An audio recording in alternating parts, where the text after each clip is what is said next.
সন্ধ্যার সময় এই রকম মুচমুচে চিড়া ভাজা আর তার সাথে যদি দুধ চা হয় তাহলে কিন্তু সন্ধ্যাটা একদমই জমে যায়। হ্যালো বন্ধুরা, আসসালামু আলাইকুম। কেমন আছো সবাই? আশা করি ভালো আছো। আজকে আমি নিয়ে আসলাম সন্ধ্যার জন্য একটি অসাধারণ নাস্তার রেসিপি নিয়ে। সেটা হলো মুচমুচে চিড়া ভাজা।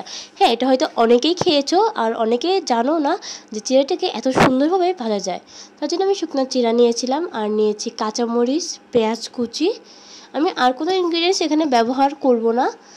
এবার শুকনো চিড়ার মধ্যে আমি দিয়ে দেবো সামান্য পরিমাণে লবণ। লবণটা খুব বেশি দিলে কিন্তু নোনতা হয়ে যাবে, পরিমাণ অনুযায়ী লবণটা দিতে হবে।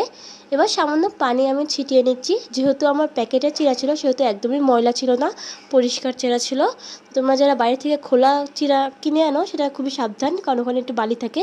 তো সেক্ষেত্রে কিন্তু ভাজা চিড়াটা খেতে একদমই ভালো লাগবে না, কারণ মুখে বালি বালি পড়বে। তাহলে আমি প্যাকেট চিড়াটাই এখানে ব্যবহার করতে বলবো সবসময়, কারণ প্যাকেটের জিনিসগুলো তো ময়লা খুবই কম থাকে আমি বলবো। তো এবার চিড়াটা ভালো করে মাখানো হয়ে গেলে একটু কড়াইটা গরম কড়াইয়ের মধ্যে আমি চিড়াটা ঢেলে দিয়েছি। আমি প্রথমে শুকনো খোলাতেই চিড়াটাকে মচমচে করে ভেজে নেব। তো একটু লো আঁচে ভাজতে হবে, খুব বেশি হাই হিটে দিলে সাথে সাথে লাল হয়ে যাবে, কিন্তু চিড়াটা মচমচে হবে না। যদি আমি লো আঁচে 5 থেকে 6 মিনিট মতো এরকম নাড়াচাড়া করে ভেজে নেব।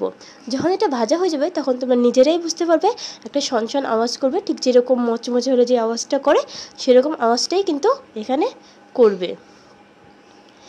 এবার তার সাথে আমি যেহেতু চা বানিয়েছিলাম তার জন্য এখানে আমি কুসুম গরম পানি নিয়েছিলাম আর নিয়েছিলাম গুঁড়ো দুধ। গুঁড়ো দুধের এই চাটা কিন্তু আমার খুবই ফেভারিট, এবং যদি মাথা ব্যথা করে সেক্ষেত্রে সেটা যদি তোমরা একবার হলো খেয়ে দেখো তাহলেই বুঝতে পারবে যে এটার কতটা উপকারিতা রয়েছে। আমরা অনেকে লাল চাটা খাই না, সেক্ষেত্রে দুধ চাটা এইভাবে করে খেতে পারো। তো এখানে আমি লবঙ্গ, গোলমরিচ, তো কেউ চাইলে দারচিনিটাও দিতে পারো, আমি দারচিনিটা এখানে অ্যালাউ করিনি। যাই হোক, এলাচও দিতে পারো, আমি এলাচটাও দিইনি। দিয়ে দিচ্ছি এখানে আদা, একটু করে নিয়েছিলাম, শিলে একটু ছেঁচে নিয়েছিলাম, আদাটা একটু বেশি দিয়েছি। দিয়ে দিচ্ছি চিনি। আর এদিকে প্রায়ই কিন্তু আমার চিড়াটা ভাজা হয়ে গেছে, 2 ধাপে ভেজে নিয়েছিলাম। এবার কড়াইয়ে পেঁয়াজ এবং কাঁচামরিচ দিয়ে একটু হালকা লাল করে ভেজে নেব। খুব বেশি লাল করব না, একটু নরম হওয়ার জন্য অপেক্ষা করব।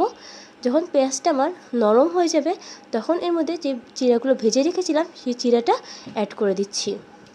তো চিড়াটা খুব ভালো করে ভাজা হয়ে গিয়েছে, আমার নামিয়ে ফেলবো। অবশ্যই কিন্তু আমি এখানে সরষের তেলের মধ্যেই চিড়াটা ভেজেছিলাম, সরষের তেলের মধ্যেই পেঁয়াজ এবং কাঁচামরিচ কুচিটা দিয়েছিলাম। এবার এদিকে আমি চা পাতি অ্যাড করে দিলাম। চাটাও আমার প্রায় কমপ্লিট হয়ে যাচ্ছে, প্রায় অনেকক্ষণ পর্যন্ত চার জালটা আমি ধীরে ধীরে জ্বালিয়েছিলাম। এবার চাটা ঢেলে নিচ্ছি, ঢেলে পরিবেশন করে নেব। তো এরকম গরম গরম চিড়া ভাজা সাথে দুধ চা হলে কিন্তু সন্ধ্যাটা একদমই জমে যায়। কি বলো বন্ধুরা, ঠিক বললাম তো? তো আজকের ভিডিওটা কেমন লাগলো অবশ্যই কিন্তু কমেন্ট করে জানাতে ভুলবে না। ধন্যবাদ।